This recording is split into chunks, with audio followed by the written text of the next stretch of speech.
Welcome to pro tips. Please like, share and subscribe. दिखाई पड़ा तो हफ्ते का आखिरी कारोबारी सत्र बढ़िया शुरुआत, लेकिन सेकंड हाफ तक आते आते फिजल आउट हो गई। बहुत शुक्रिया तमाम जानकारी के लिए सुमित आपका मार्केट की। और अब आगे बढ़ेंगे और बात करेंगे शेयर बाजार की, जिसमें तेज उतार चढ़ाव जारी है। ऐसे में क्या बाजार में एंट्री का राइट टाइम है? आज आवाज अड्डा में इसी पर करेंगे खास चर्चा शाम 7:57 पर।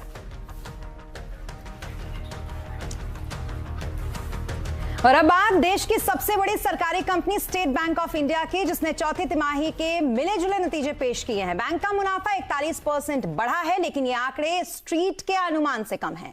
हालांकि बैंक को चौथी तिमाही में 9,113 करोड़ का प्रॉफिट हुआ है। वहीं ब्याज की अगर बात की जाए तो इनकी कमाई में 15% से ज्यादा का उछाल भी आया है। बैंक के एसेट क्वालिटी की अगर बात की जाए तो उसमें सुधार हुआ है। ग्रॉस एनपीए का आंकड़ा 4.5% से घटकर 3.97% हो गया है। नेट एनपीए में भी कमी आई है।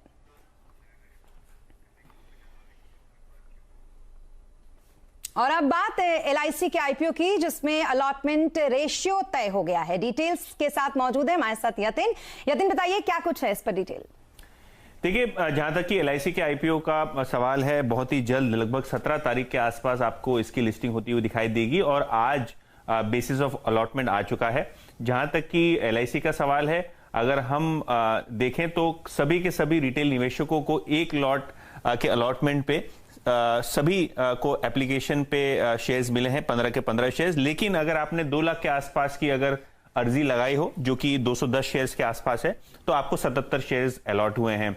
जहां तक कि पॉलिसी होल्डर्स की कैटेगरी है, क्योंकि यहां डिस्काउंट 60 रुपए था, रिटेल कैटेगरी में डिस्काउंट 45 रुपए था, तो ऑब्वियसली पॉलिसी होल्डर्स का कोटे में ज्यादा एप्लीकेशंस आई थी। और यहां अगर आप 210 शेयर की एप्लीकेशन कर रहे हैं तो लगभग 48 शेयर्स आपको अलॉट होंगे। हालांकि अगर आप देखें तो एक लॉट का एप्लीकेशन अगर आपने किया हो, क्योंकि ओवर सब्सक्रिप्शन ज्यादा, तो जरूरी नहीं है आपको यहां एक लॉट मिले, क्योंकि ओवर सब्सक्रिप्शन के चलते यहां लॉटरी सिस्टम के हिसाब से अलॉटमेंट होगा। जहां तक कि इंस्टीट्यूशनल इन्वेस्टर्स और एचएनआई इन्वेस्टर्स का सवाल है, यहां प्रो राटा बेसिस पे सब्सक्रिप्शन के हिसाब से अलॉटमेंट आता हुआ दिखाई देगा। बहुत शुक्रिया तमाम आईपीओ के इस बात को समझाने के लिए, और दर्शकों के काफी काम की ये बात भी होगी। बहुत शुक्रिया यतिन। आगे बढ़ेंगे और बात अब करेंगे टेलीकॉम कंपनियों की। अब छोटे टावरों के जरिए तेजी से 5G नेटवर्क लगा सकती हैं। दूरसंचार विभाग ने छोटे टावर के लिए सरकारी मंजूरी को अब खत्म कर दिया है। अब कंपनियों को छोटे टावर लगाने के लिए रजिस्ट्रेशन कराना होगा।